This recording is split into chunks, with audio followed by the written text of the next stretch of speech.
नमस्ते विद्यार्थियों। आज का अपना विषय है अलंकार। अलंकार किसे कहते हैं? तो अलंकार किसे कहते हैं? अलंकार का भाषा हिंदी भाषा के अंदर क्या उपयोग है और कहाँ-कहाँ पर इसका उपयोग आता है? वैसे अलंकार अलंधनकार भी होता है, लेकिन कहीं कहीं अलंधनकार ये भी लिखा जाता है।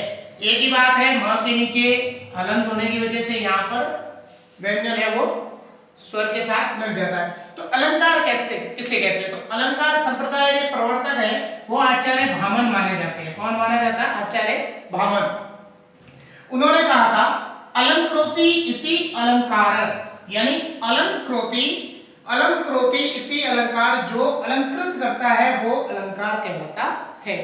तो आप ये मानिए कि जिस प्रकार से हम हमारे शरीर को सजाते हैं, आपने देखा होगा जब किसी की शादी विवाह होता है या कोई कहीं अच्छे से कोई बड़ा सा कोई कार्यक्रम होता है, आयोजन होता है, तो उसके अंदर जो औरतें होती हैं वो विभिन्न प्रकार के गहने पहन करके और अपने शरीर को सजाती है। कोई नाक में पहनती है, कोई कान में पहनती है, कोई यहाँ पहनती है, कोई गले में पहनती है। तो जिस प्रकार से गहने पहनने से, जिस प्रकार से गहनों को धारण करने से औरत की सुंदरता है वो बढ़ जाती है, यानी पहले वो ठीक ठाक से शक्ल सूरत की थी, जैसे ही उसने गहने पहने तो उसकी जो सुंदरता है वो सुंदरता कई गुना बढ़ जाती है। वैसे ही इन शब्दों के या अलंकारों के प्रयोग से जो भाषा होती है, भाषा की भी सुंदरता है वो बहुत ज्यादा बढ़ जाती है। इसीलिए कहा गया है, तो इसकी परिभाषा क्या हो जाएगी कि वाणी की सुंदरता बढ़ाने वाले शब्द अलंकार कहलाते हैं। जैसे नारी की सुंदरता गहनों से बढ़ती है, गहने या आभूषण एक ही बात है, गहने या आभूषण से बढ़ती है। वैसे ही अलंकारों से काव्य कहो या फिर शब्द कहो या फिर शब्दों की कह दो या फिर गद्य कह दो, कुछ भी कह दो, एक ही बात होती है कि सुंदरता बढ़ती है। यानी जिस प्रकार आभूषण से नारी की सुंदरता बढ़ती है, वैसे ही उसी प्रकार से अलंकार से भाषा की सुंदरता बढ़ती है। तो ये तो अलंकार का परिचय हो गया। अलंकार यानी अलंधनकार होता है। इसका जो संप्रदाय है, संप्रदाय का मतलब जो उनका एक समुदाय है, उसकी स्थापना आचार्य भामन ने की। ये संस्कृत के और 6वीं शताब्दी में हुए थे, 6वीं सदी में, यानी 4वीं सदी के अंदर हुए थे। इनका कोई फिक्स समय या प्रमाणिक समय है नहीं, इसलिए ऐसा कहा जाता है। उन्होंने कहा अलंकृति इति अलंकार, जो अलंकृत करता है, और अलंकृत का मतलब होता है जो सजाता है, जो अच्छा दिखाने के लिए प्रयास करता है, उसे हम अलंकार कहते हैं। परिभाषा हो गई। अब हम पढ़ेंगे अलंकारों के भेद या अलंकार कितने प्रकार के होते हैं।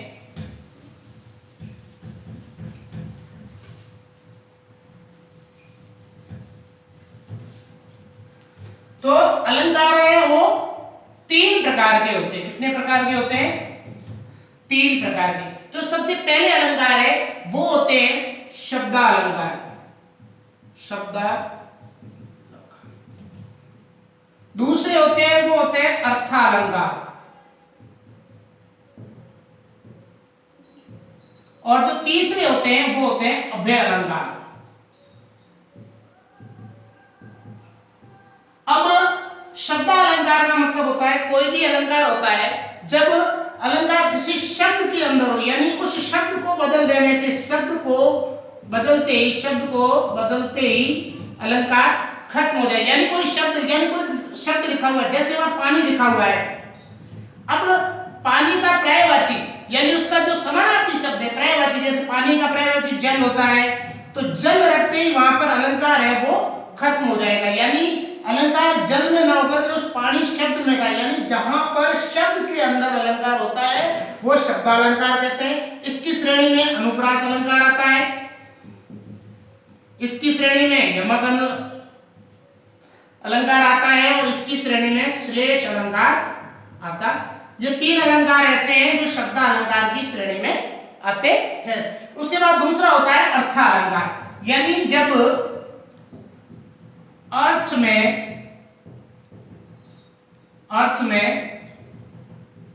अलंकार हो, जब उस शब्द में ना होकर के शब्द के अर्थ में अलंकार हो। जैसे मैंने यहाँ लिखा पानी, अब पानी का मतलब भी जल होता है, तो वहां जल रखने पर भी अलंकार जैसे का तैसे बना रहता है।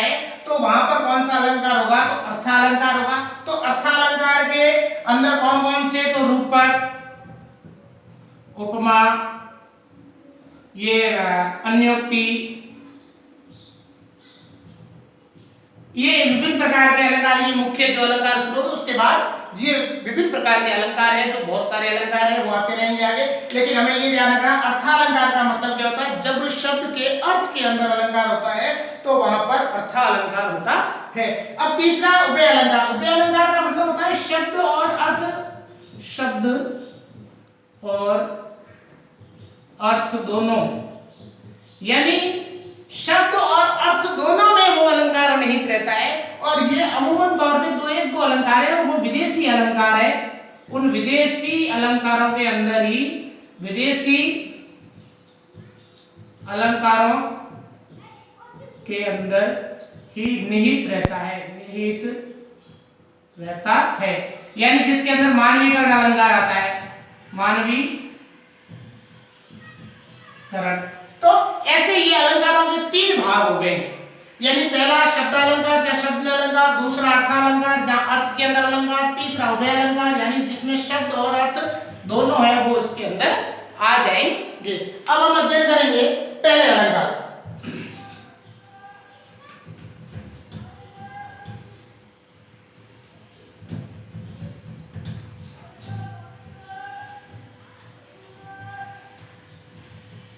सबसे पहला अलंकार है अनुप्रास अलंकार। अनुप्रास अलंकार। अब ये कैसा अलंकार है, तो ये शब्दालंकार है, यानी इसके अंदर शब्द के। अब इस अलंकार की परिभाषा क्या होगी, जब काव्य में किसी भी वर्ण की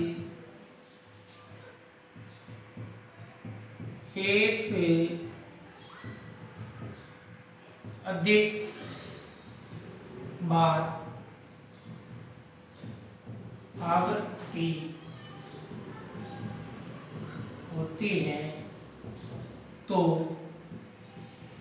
वह अनुप्रास अलंकार होता है। यानी जब काव्य में कहीं पर भी कोई लाइन, उसके अंदर कोई भी एक शब्द का एक वर्ण का मतलब क्या होता है, जैसे मैंने यहाँ लिख दिया, जैसे ये र, ये वर्ण है, म, ये वर्ण है, यानी किसी भी एक वर्ण की एक से अधिक बार, 2 बार आ सकता है, 3 बार आ सकता है, 4 बार आ सकता है। जब एक ही वर्ण एक से अधिक बार आता है तो वहां अनुप्रास अलंकार होता है। जैसे अपने मीरा ने कहा था मेरो तो, ये उदाहरण है, मेरो तो गिरधर गोपाल दूजो ना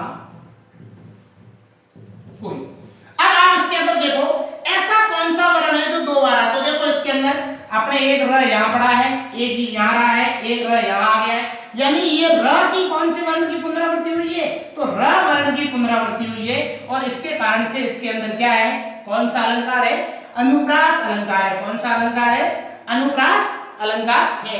ऐसे में एक उदाहरण आपको और देता हूं, रघुपति राघव राजा राम।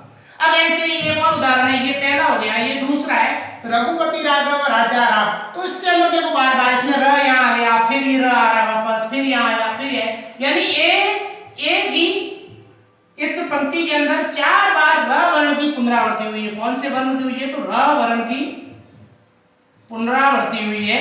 इस कारण से इसके अंदर कौन सा अलंकार है, तो इस कारण से इसके अंदर कौन सा अलंकार हो जाएगा, अनुप्रास अलंकार हो जाएगा। ऐसे एक उदाहरण और मैं आपको बता देता हूं, जैसे चंदू के चाचा ने